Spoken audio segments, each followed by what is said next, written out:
chakra of our body, located here on the forehead.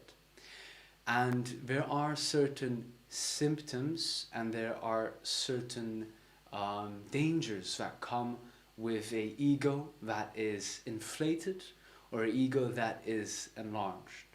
Now, in the West especially, we put a lot of emphasis and effort on the development of the ego and its capabilities from quite a young age through our educational systems and through the certain kind of rat race and competitive spirit that we inculcate within youngsters and in our societies. And through these methods and habits, it creates this very strong persona that wants to achieve, is quite ambitious, and wants to claim as much as possible. So the ego has this natural tendency to expand. And as it expands, it tries to bring order and control into the space that it grows into. On a physical level, this is the area, as I mentioned earlier, on the forehead. And when this ego inflates, it crosses beyond the barriers of other subtle centers within our body. You might have heard of the Hamsa, which is located in between our eyebrows, and you might have also heard of the Vishuddhi. Now, a ego that goes beyond its boundaries tries to find, much like a balloon, space in the sky and space in areas where there's vacant space that it can move into. And when it moves across the Hamsa, it can affect our ability to discern. We have very much a one-track mind in that case when the ego is going on top of the Hamsa. Another example is when the ego grows, instead of rising above here on the forehead, it might become quite big and lump down onto the left Vishuddhi. So any kind of actions that cross what we call boundaries or marianas in human to human contact, these create a sense or dwelling luggage or guilt within us that can be due to the ego settling into our left Vishuddhi. And there is this synthesis of a movement from the right channel to the left, which creates essentially a lock in the vibrations from spreading across the Vishuddhi and up towards the head. So there are a few problems that can be handled with the ego, but there are also a few ways to really take away this pressure of the ego from us. Because it is essential to know that for the ego, it's all a big show. And when you can take a step back and laugh at its efforts to be important, full of itself, and grandiose, that's when you can distance yourself from these possible attachments and senses of greatness that you might have within. But that is also one side of the ego that we have, which is this greatness. But another curious type of the ego that's not often mentioned is the withdrawn ego, or the ego that pulls in onto itself. So there is that which extends, but there's also that which draws into itself. And that which draws into itself also tries to extract people's attention from its surroundings, but it's one that tries to remain independent and doesn't really try to contact others. It is a kind of a suppressed ego in that manner. But I feel that might be enough to touch upon today. And in our meditation that comes around, we will try some affirmations with which we can bring down that ego and bring it back to a equilibrium with the rest of a subtle system. And most importantly, it's good to know that when the ego becomes too large, it also blocks our ascent in the space over here on the Agnya chakra. Essentially, it creates a divide between us and the divine. And when that takes place, we isolate ourselves and we can't connect. And Sahaja Yoga is all about that connection and union. So it's so very important to be aware of one's ego, to reflect, introspect, and overcome if you can see that you have this ego still dwelling within. And it can be very clever and it can be very sneaky in how it comes back time after time. So it's important to be alert, and it's important to be aware. So that's all from me, Kestutis, and now to you, Gabriel. What will we be doing afterwards? Thank you so much for such a beautiful description, Kestudis. So right now we will move into the practical part of meditation, which has been introduced and developed by Sri Mataji Nirmala Devi, who you can see over here, in the 1970s. Unfortunately, she's no longer with us, but her legacy is still alive and prospering up to this day, because people who have been practicing Sahaja Yoga meditation just keep on sharing it with the rest of the world. And what we will do is basically what we do every week. We will start with self-realization exercise for those who are joining for the first time round, and then we will move into a more elaborate meditation which involves a bit of cleansing. As you know, in Sahaja Yoga we tend to use natural elements to clear our subtle system, so today we will try to put more attention on the earth element, which can very successfully cleanse both our channels, right and left. And then we will move, as Kestutis has mentioned, we will move to our ego, which can be very deceiving and difficult to catch at times, maybe also quite uncomfortable for us to confront it, right? So ego, you cannot really fight it because it's like a balloon. If you punch it, it bounces back. So the best way to overcome your ego is just to make fun of it.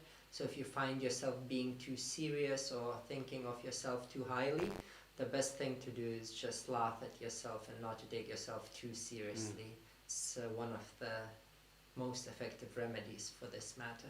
So without further ado, we're going to dive into self-realization exercise. Please do make sure that you're sitting completely relaxed. You don't have to sit on the floor like us in a lotus position. You can just sit down on the chair if you're feeling more relaxed and comfortable that way. Please do make sure that your back is straight, but nonetheless your body is completely relaxed at the same time. Your shoulders are loose, there is no tension in your face. And what we will do for those who are joining for the first time, so to begin with, we'll just use our right hand and we'll place it on different parts of our body just to awaken this inborn energy within us, which is known as Kundalini energy. This energy is in fact motherly energy, and it connects us to each other, to the greater consciousness, to the collective universal consciousness, if you like, as well as everything else that is alive. So it can be either nature or it can be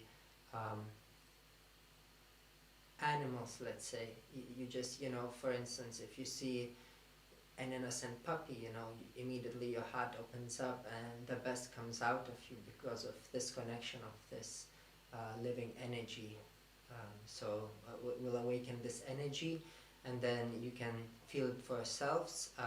Don't take it seriously, but also take it as a hypothesis, see if it works. Usually you can feel it on a physical level.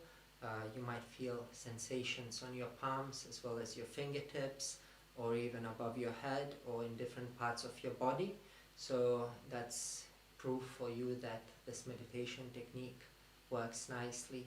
And also, if you don't feel it so evidently on a physical level, you might feel emotional and psychological benefits, such as profound state of relaxation, cessation of thoughts, and just this feeling of serenity and peace within. Okay, so let's sit down comfortably, take a few moments to settle ourselves down. We can begin with taking a few deep breaths in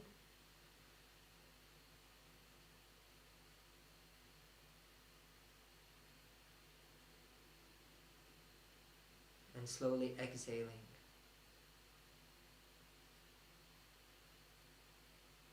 And as we exhale, we can let go of any tensions that still might be present within us.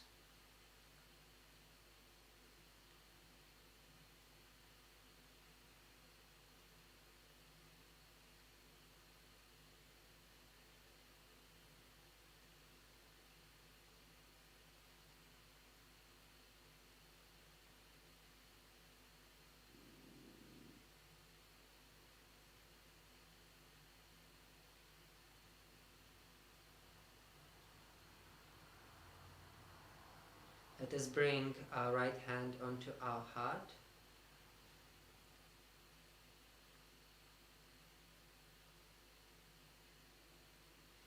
And here we can ask the earnest question, Mother Kundalini, who am I really?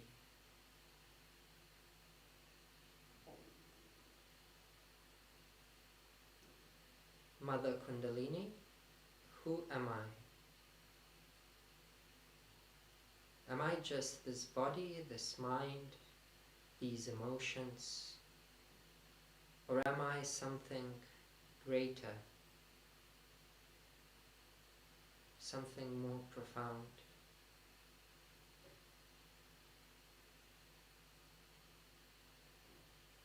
Who am I really?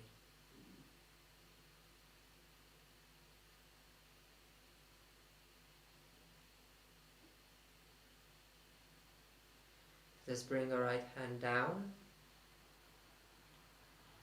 on the left side of our rib cage, on the left side of our abdomen.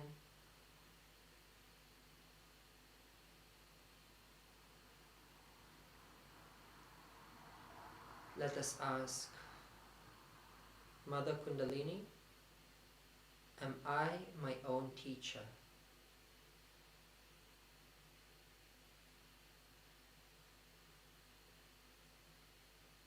Mother Kundalini, am I my own master? Do I make my own decisions? Do I know what's best for my spirit and well-being? Mother Kundalini, am I my own teacher?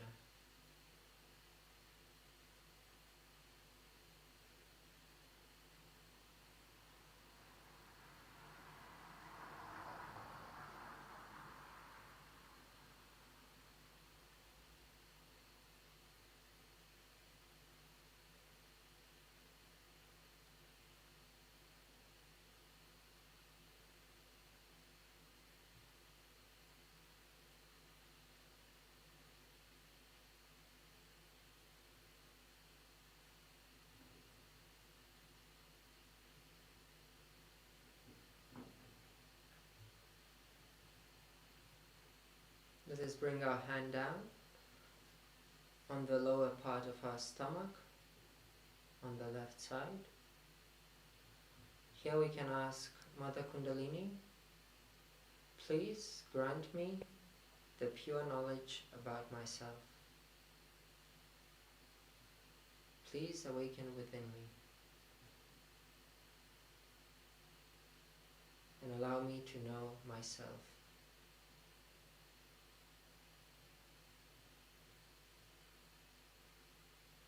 Mother Kundalini, please grant me the pure knowledge.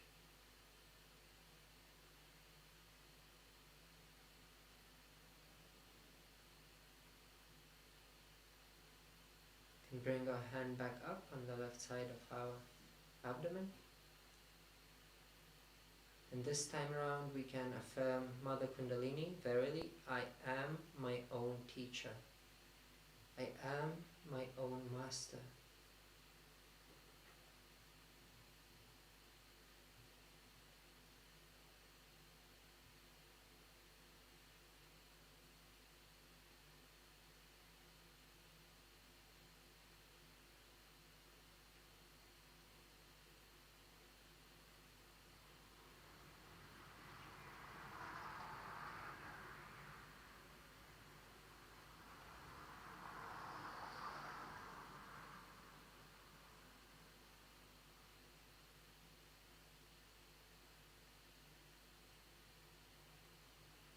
Let's bring our hand back up on our heart. And let's take a few moments to listen to our heart. We can try to sense and feel our heartbeat. We can listen to our heart and hear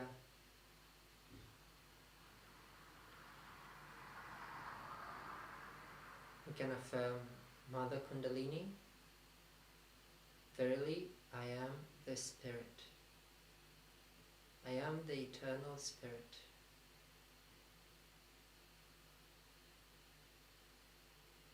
that shines within every one of us, that reflects the immaculate beauty of this creation. Mother Kundalini, I am the pure spirit.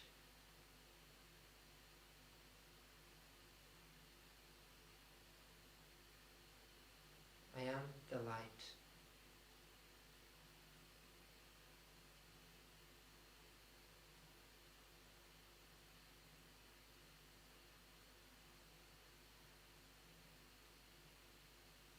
Mother Kundalini, I am not this body, not this mind, but the pure spirit.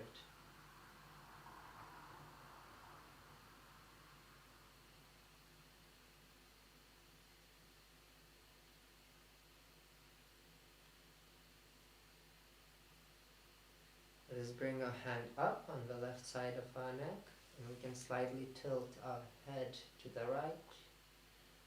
And here we can feel if this part of the neck feels tense.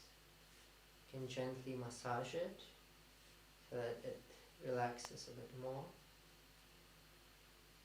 And this energy center is, just like Kęstutis described earlier, is exactly the place, it's the so-called pocket, if you like, where our ego tends to descend and hide when it becomes too big. And as a result of that, we tend to feel guilty for no reason at all. We just feel guilty sometimes. And that is very detrimental to our spiritual as well as mental and even physical and psychological well-being. So here we can affirm, Mother Kundalini, I am not guilty. I am not guilty of anything whatsoever.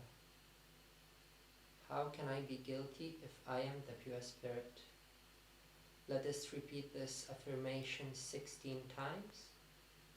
Let's just take our time. We can do it very slowly at our own pace. Mother Kundalini, I am not guilty.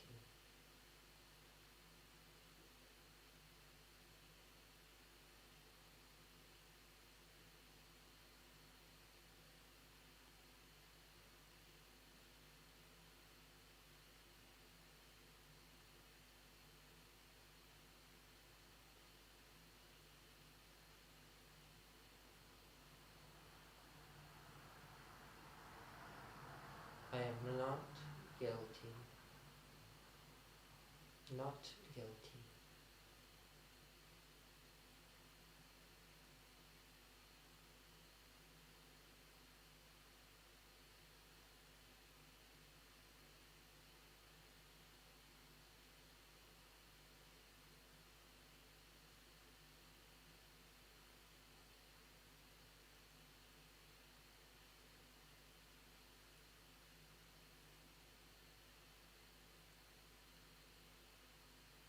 Let's bring our hand onto our forehead.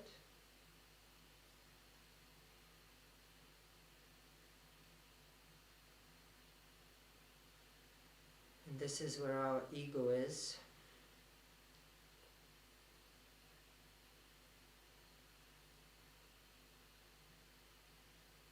And as Kęstutis has explained, this energy center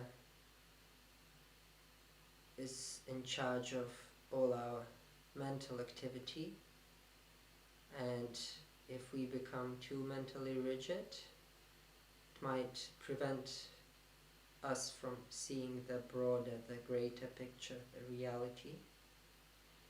So in order to unblock this energy center, we can just say, I forgive. Mother Kundalini, I forgive my thoughts, I forgive my deeds, I forgive everyone, including myself. I forgive. And again, let's not think about forgiveness, but really let's just try to let go and forgive anything that took place today or yesterday or at any given time in the past, and just let it go. I forgive. Mother Kundalini, I forgive. I forgive my past as well as my future. I forgive, forgive.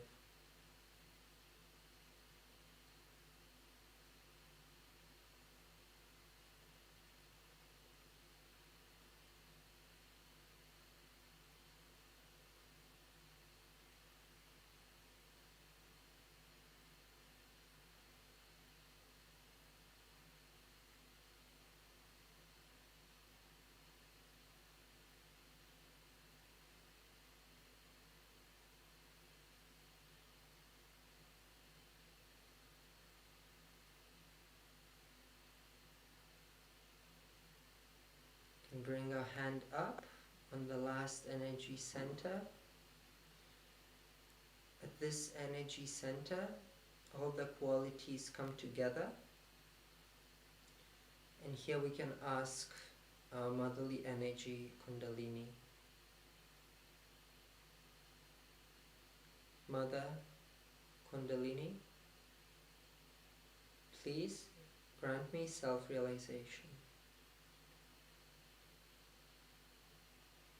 Please grant me the experience of self-actualization. We can gently press downwards,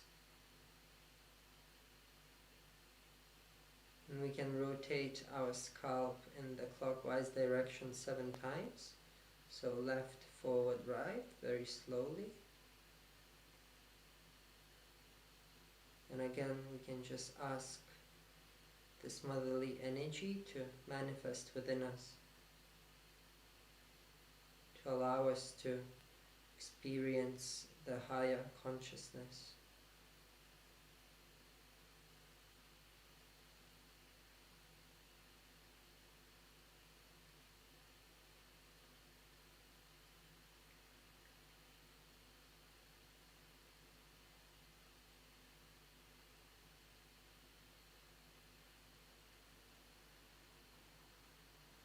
Let's raise our right hand a few centimeters above our head and witness if we're feeling any sensations coming from the top of our head, coming from the fontanelle bone area.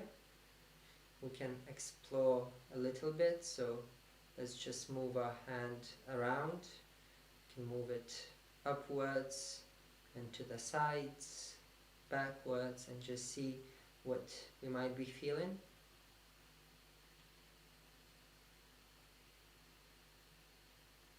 Let us also check with our left hand, so we can return our right hand back to our lap, and we can bring our left hand above our head, and again just move it around.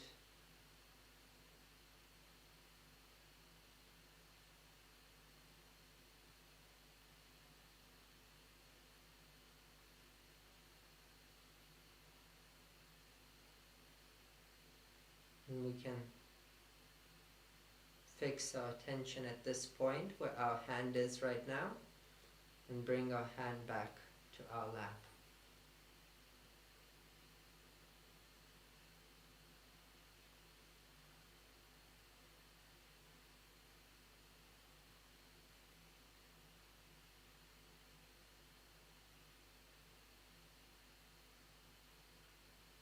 We can take our hands and bring it on the ground or towards it if you're seated on a chair.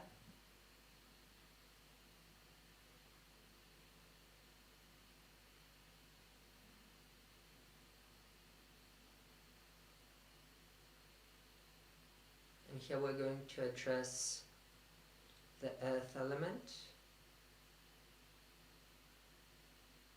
the carbon element, which is basically the essence of all life, the essence of sustenance, the essence of evolution, of everything that is alive.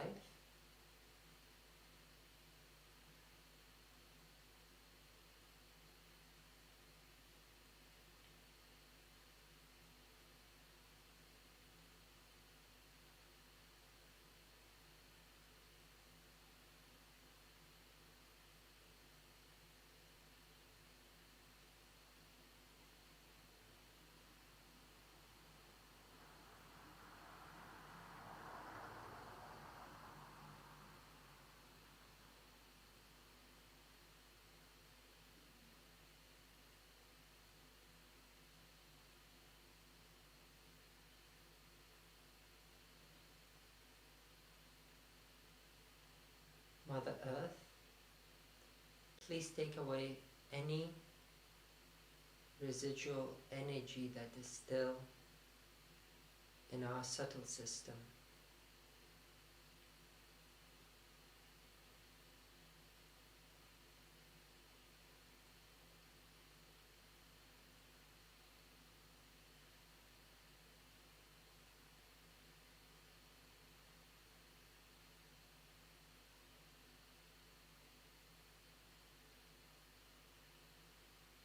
Mother Earth, thank you for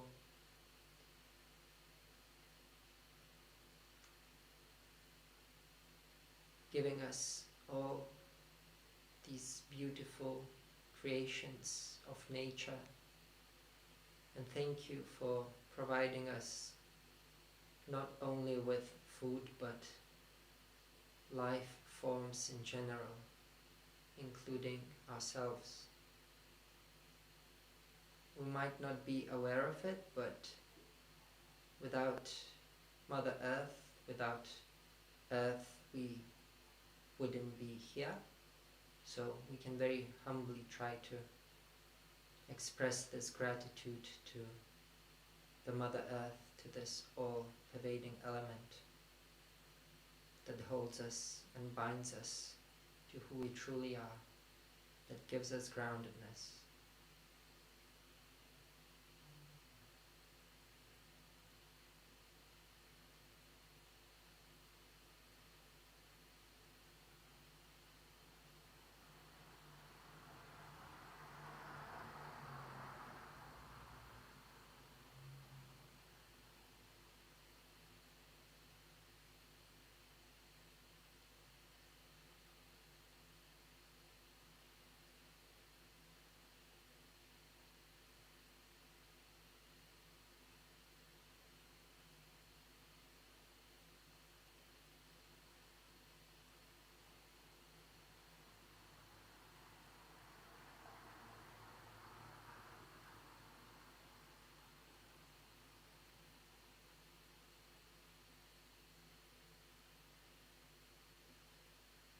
We can bring our hands back to our lap,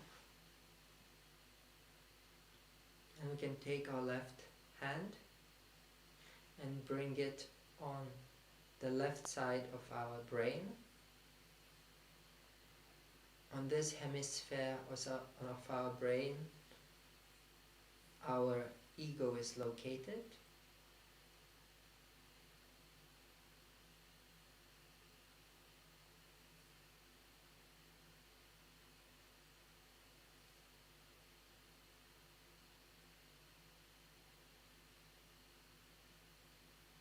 So here we can very simply and jokingly say, Mr. Ego, you go. I am not this ego.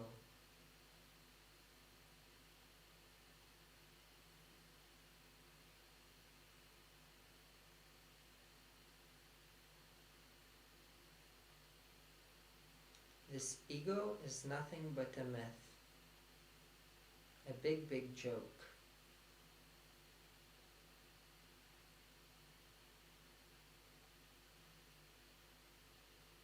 Mr. Ego, you go.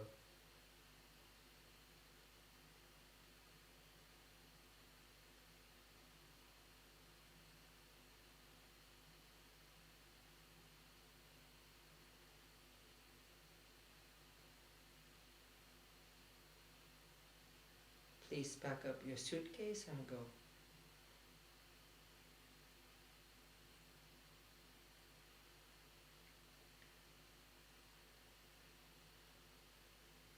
Mr. Ego, you go.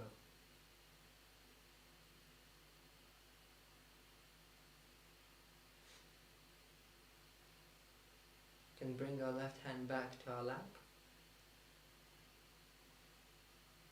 and just ask ourselves a very simple question. Where is my attention? Is it within or is it without?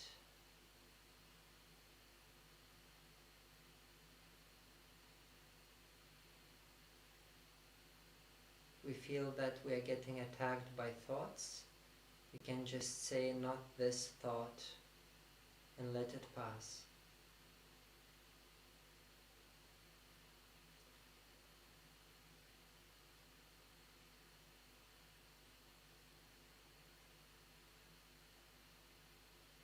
And for a few moments, let us remain in this silent meditation.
To conclude this meditation, we can bring our hands together and we can bow to this motherly energy that is within us, which is essentially the light within us. We can thank her for this meditation and for this beautiful experience of self-realization.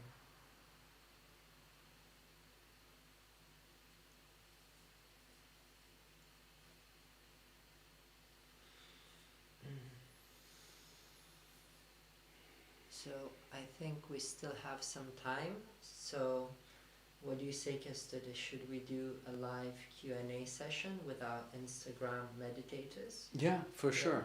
So we're also streaming to Facebook right now, but we don't have anybody there answering questions. But we do have you there down on Instagram. So if you have any questions pertaining to the ego or meditation in general or the practice of Sahaja Yoga, please feel free to ask away and we'll try to answer them as good and as proficiently as we can.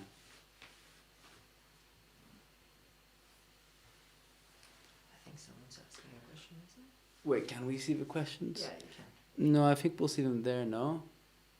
Yeah, those are questions. Which ones are questions? The comments are questions. No, that's just somebody joining. Oh, really? But Well, if we don't get a question straight away, I have to also add that unless and until you bring your ego down, it's very difficult to have a few conditions that we have to meet before we start our meditation. And that is the essence of humility and the essence of also vulnerability. And without these two, we'll always stay in a illusion of ourself. And when we can be humble, that's when we can disengage and detach from any of these false conceptions we have of ourselves. And I, for one, can say that it is a bit tough because I'm often stuck in that loop of thinking too much, and in that way also judging too much others and myself. So it's a process, but also a very simple practical tool of bringing down the ego and thought is to lift up the left side and bring down the right side. So do you want to show, Gabriel? So you can bring up the left side and take it down to the right side. So essentially you're moving that left side energy and pushing it down onto the right side. That's a very practical tool you can start with if you feel that there's absolutely no way that that thought process stops in your mind. So it's a simple trick you can try and begin with. But yeah, so feel free to ask any questions if you have on the Instagram side of things. And also, you can also drop comments on Facebook, and we will try to answer those questions in due time after this stream. So we'll give you a few minutes and see if any questions pop by on the Instagram side. Don't feel shy. And don't say bye quite yet. Just a waving hand. Yeah. Do you feel that the ego has sometimes grabbed you and taken you on a ride? Oh, most definitely. Happens almost every day on Yeah? a day-to-day basis. Any anecdotes from...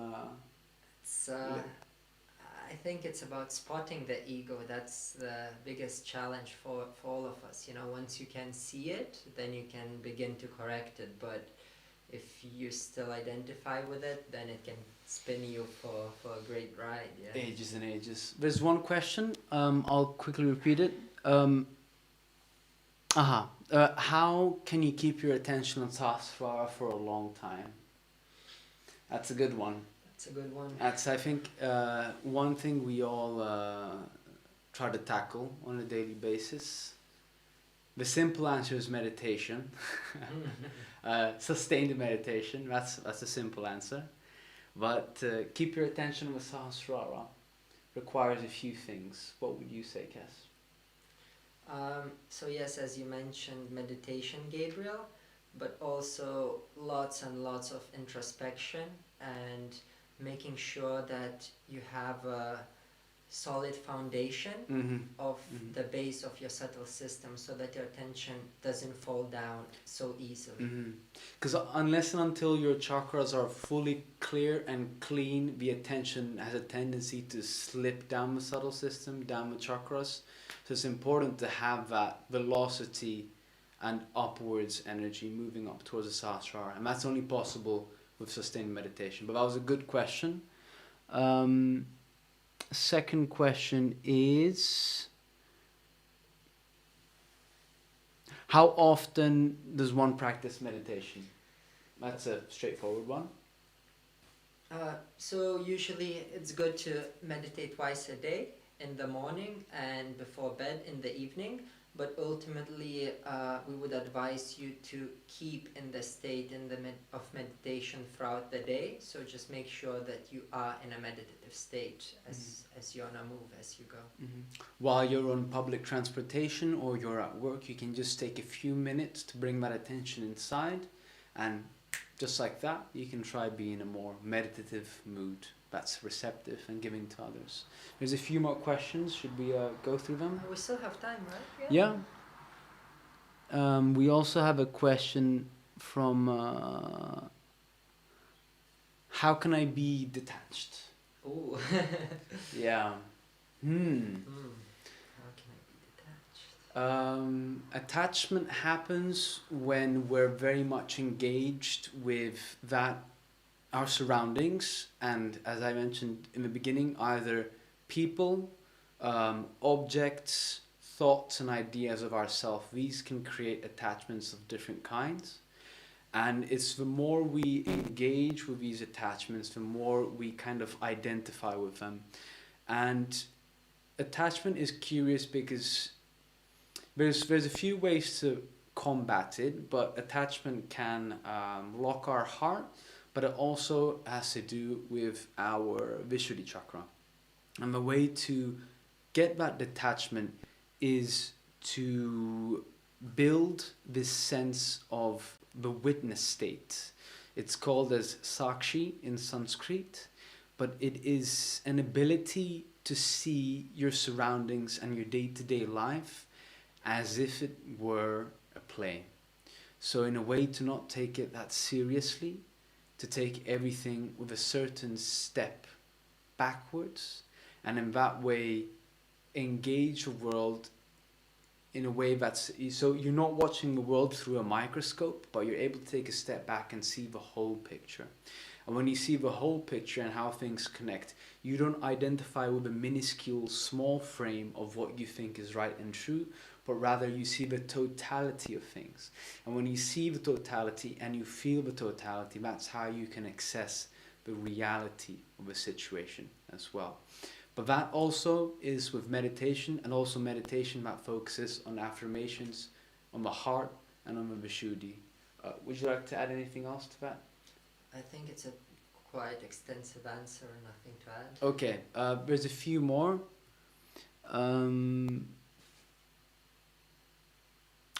So if you feel challenges and obstacles from family members, how do you overcome that?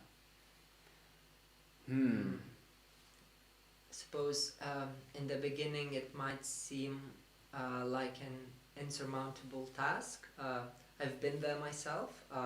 So in the beginning it's good to just to meditate and really to try not to pay too much attention what your family has to say about you and the challenges that they pose, and over time it will really improve. If you give it time, it will definitely improve, because the beginning is always hard, but especially with meditation, as you grow, automatically you become more detached and your conditionings drop out, and essentially you just stop paying attention and even caring what other people have to say about your choices, about the choice of meditation, for example, and then you really become your own master in that sense. Yeah, I agree. It's a sense of security and a sense of confidence that you build through that meditation. And when your family members can see that you have that sense of security and confidence in what you do through meditation, then they can kind of even admire what you do. I, for one, personally, nobody in my family meditates except I, and I often can be drawn into debates and arguments about meditation, and sometimes it can get, a bit ugly as well. But it's all about keeping your point of gravity, your sense of self-esteem and your sense of self. And when you can really build on that foundation within, then any obstacles from without just dissolve. There's, I think, one more question. Is, I have drowsiness and heaviness while meditation. Is it a sign of left side or overreaction of the right side? Compensating for the heart. So feeling exhausted and drowsy, is it a sign of left side or a exhausted right side?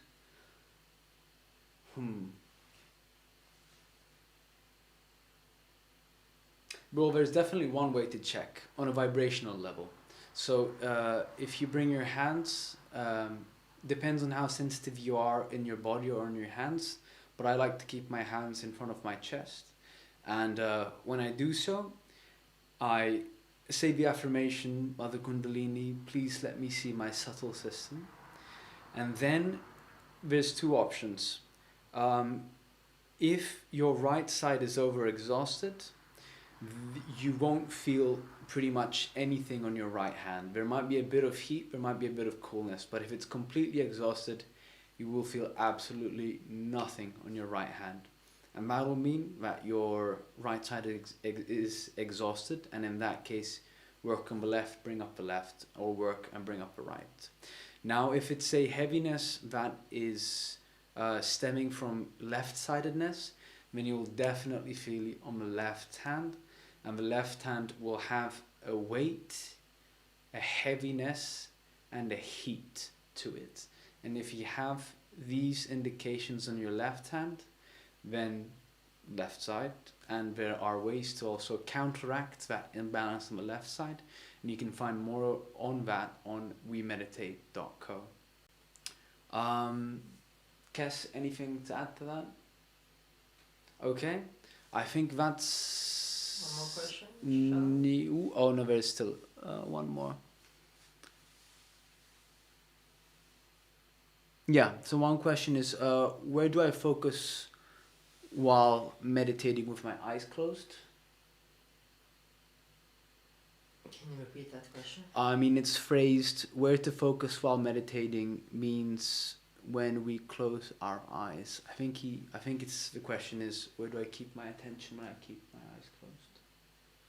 I suppose it really depends if you're trying to clear your subtle system, any chakra in particular, or if you're simply going for thoughtless awareness. Correct. Yeah, so this is a thing that often doesn't get mentioned, but is important to reiterate, that meditation usually starts with that clearing process, and when you have the clearing happening, you keep your eyes open, because you're moving that energy, you're receiving and also moving things out. So keep your eyes open for that part, and then when you feel that balance in both of your hands and in your subtle system, then you can close your eyes and try to keep that attention on the top of the head. For me, I've noticed that when the chakras are clear, I close my eyes, the attention doesn't really stay in one spot, but it kind of expands. And as it expands, it creates a certain stillness. And that is what I would say feels like meditation. Because when you don't have to focus your attention on a particular spot, then that's spontaneous meditation, and that's Sahaja Yoga. But if you close your eyes and you still feel thoughts arising and thoughts bombarding, it's good to open your eyes and focus on either a candle flame like we have here, or what we also do is we focus on the picture of our guru, because that gives us the sense of stability and balance towards our teacher, and also helps to quiet the thoughts down. If I'm meditating in nature, it could also be looking at the ground. That's a very effective way also to stop the thoughts and keep your attention, or looking at the water element. So there's a few different options you can try when it comes to meditation and attention, but definitely check if your thoughts are still acting up. If so, keep your eyes open.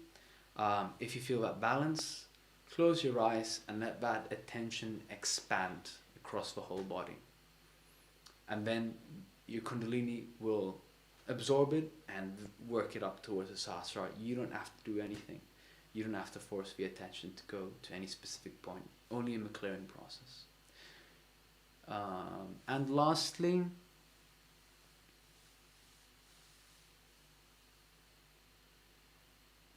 so it's a good comment from 07_ishita.negi. Yeah, so keep it in on the Sahasrara, but it should happen spontaneously. And those are all the questions we have on Instagram. We'll also check Facebook and see if there's anything there. But I feel that's all from us today, on this evening. It's been a wonderful session. Hopefully you've learned more about the ego, and hopefully some of your questions that you might have had were properly answered. So we'll see you next week, but we also have a meditation on Thursday for the European time. So take care, lots of love, see you later. Bye for now. Bye for now.